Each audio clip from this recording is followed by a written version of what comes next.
The year is 1942. The United States has been plunged into the maelstrom of World War II, reeling from the attack on Pearl Harbor and scrambling to mobilize a nation of factories and farms into a global fighting force. But the battles weren't just fought on the beaches of Normandy or the jungles of the Pacific. Some of the most critical, surprising victories were won far from any firing line, in the desolate silence of the American Southwest.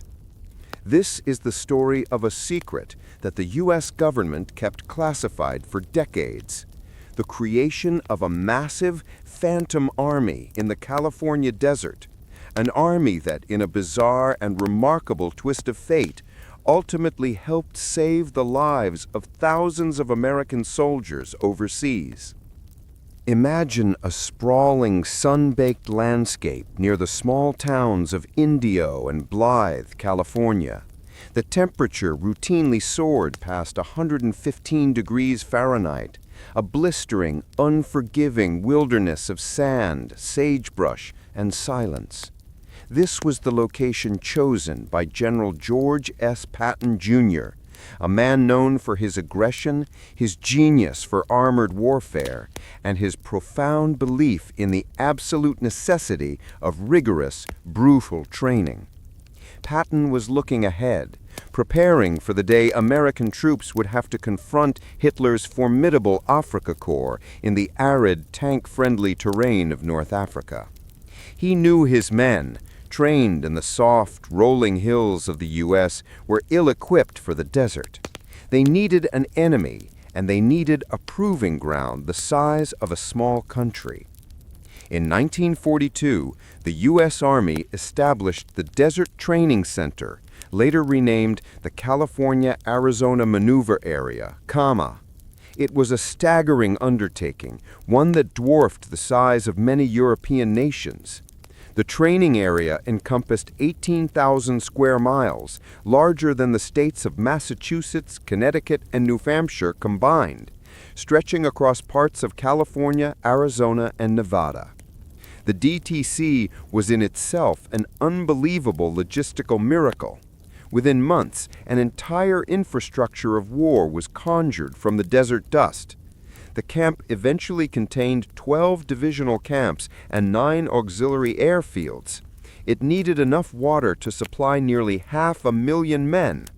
Engineers drilled and laid hundreds of miles of pipeline, tapping into the distant Colorado River. They built thousands of miles of temporary roads, laid telephone wire, and constructed field hospitals, mess halls, and repair depots. At its peak, the DTC housed and trained over 450,000 soldiers, a ghost army of 500,000 men preparing for a war thousands of miles away. The soldiers who arrived were immediately shocked. This was not the standard, orderly army base they expected. The heat was a constant, deadly adversary. Men suffered from dehydration, heat stroke, and the sheer mental exhaustion of living and working in an environment designed to push them to their breaking point. Patton's philosophy was clear: the enemy is the desert. His training was relentless, focusing on forced marches, mock battles that lasted for days, and the difficult art of tank maintenance in blowing sand. The goal was to make them so tough that North Africa would feel like a vacation. But the sheer scale of the operation created a profound and unexpected secrecy that the Germans and Japanese could not penetrate. The constant movement of vast numbers of men and machines across such a massive, empty landscape made it impossible to accurately estimate the strength, readiness, or even the precise location of the American forces. The Ghost Army was so enormous and so fluid that it became a perfect feint, a massive distraction right in America's backyard. The ultimate surprising impact of this desert training came in 1944. As the planning for the D-Day invasion was underway, the Allied command needed to ensure that German forces remained tied up in Norway and along the French coast, away from the beaches of Normandy.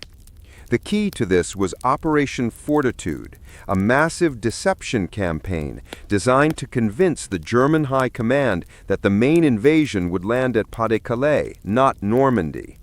While many know the story of the inflatable tanks and dummy airfields used in England, few realize that the massive, documented presence of Patton's enormous 450,000-man army in the vast, remote American desert was a critical part of the deception. German intelligence, using spies and radio monitoring, was consistently overestimating the total combat readiness and deployment of U.S. forces. They saw the vast training facility in the American Southwest and mistakenly believed a disproportionately huge force was still training or being held in reserve, implying that the first wave of the invasion would be smaller than it truly was. This miscalculation, fueled by the sheer size of the DTC, helped convince Hitler that the initial landings were a diversion, and he held back vital armored divisions, believing the real attack was yet to come.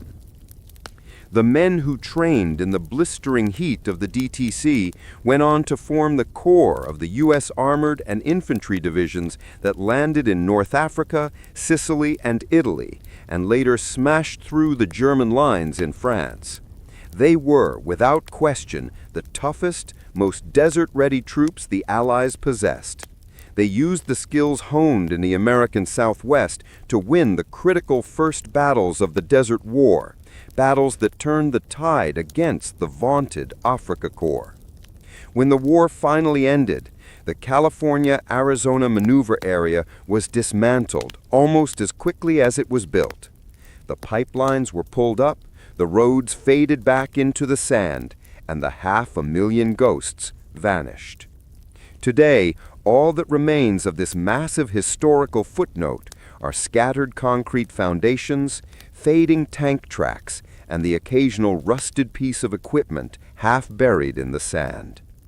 The DTC stands as one of the most remarkable, ambitious, and unheralded achievements of American logistical and military preparation during World War II.